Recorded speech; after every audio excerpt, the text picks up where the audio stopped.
ماشین طبیبان در فرودگاه شهری دوشنبه که هر روز صدها نفر به آن میآیند و میروند بعد از ورودی هر یک هواپیما راهرو و دالان‌های فرودگاه را بی‌ضرر می‌سازند.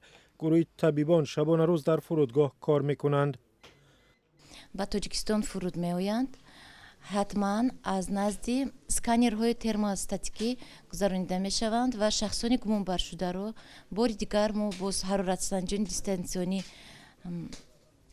از نظر گذرانیده شخصانی گمان بر شده به اتاق مخصوص که ایزولاتور نام دارد جایگیر شده میشوند و به متخصصان سرایت شناسی شهری سپرده میشوند.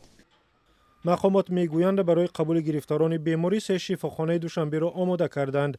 در این شفاخانه بیماری‌های واگیر اتاق‌های مخصوص علاوه برای 390 بیمار موجود بوده است.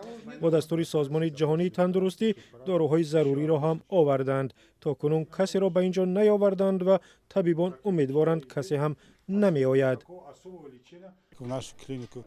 با ما تاکنون بیماران و یا مسافران از کشورهای دیگر مراجعت نکردند. بعضی از دانشجویان تاجیک بودند که در چین تحصیل میکنند و حالا تعطیل دارند و به کشور آمدند. بعضی ها با ما مراجعت کردند، از بس که علامت های بیماری را نداشتند جواب دادیم. در وزارت تندرستی میگویند تمام چاره ها را برای پیشگیری از سرایت ویروس به تاجیکستان میاندیشند.